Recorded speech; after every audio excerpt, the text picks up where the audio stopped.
Dans cette courte vidéo, je vais vous expliquer comment faire pour lire la table des vecteurs qui est présente dans le document RM 0385, c'est-à-dire le référence manuel.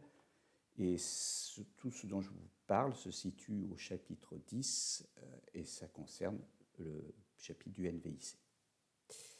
D'abord, vous allez voir apparaître différentes colonnes et il y a une colonne position. Cette colonne position correspond à l'identification de l'interruption. Vous verrez qu'elle est vide pour les exceptions, ce qui est normal. La priorité, eh bien, c'est la priorité qui est donnée par défaut aux exceptions. Elle peut être utilisée dans certains cas pour départager certains niveaux de priorité. Le type de priorité, donc qui peut être soit un type fixe pour un certain nombre d'exceptions, soit une priorité qui peut être modifiée. On verra ce que sont les priorités la prochaine fois. Et puis ensuite, eh bien, on a le nom de la source d'interruption avec un acronyme, une légère description. Et puis surtout, on a l'adresse du vecteur de l'interruption. Donc voilà comment commence la table. La première colonne qui est ici correspond à la position, correspond au numéro de l'interruption, et il n'y a pas de numéros d'interruption qui sont donnés, puisqu'il s'agit au début des exceptions. Pour les adresses, eh bien, elles vont de 4 en 4, 4, 8, C, etc.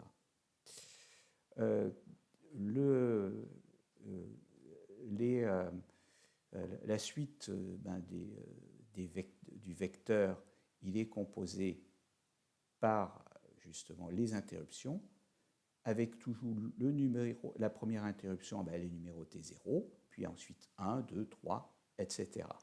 La première interruption, c'est la Window Watchdog Interrupt, qui a pour numéro 0. Si on regarde l'interruption venant de XTI0, c'est la numéro 6, par exemple.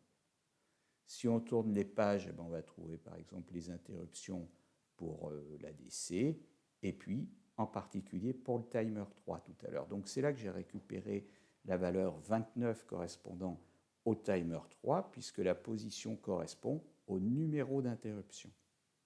Et donc ce numéro 29, si j'ajoute 16 et je multiplie le tout par 4, eh bien ça me donne en hexadécimal 0x000B4.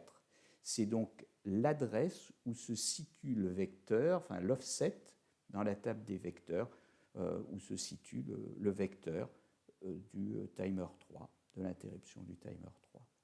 Et donc on a comme ça toutes les autres pages. Bon, ce n'est pas nécessaire de s'y attarder, vous aurez l'occasion de les feuilleter pour aller chercher les informations qui vous seront utiles.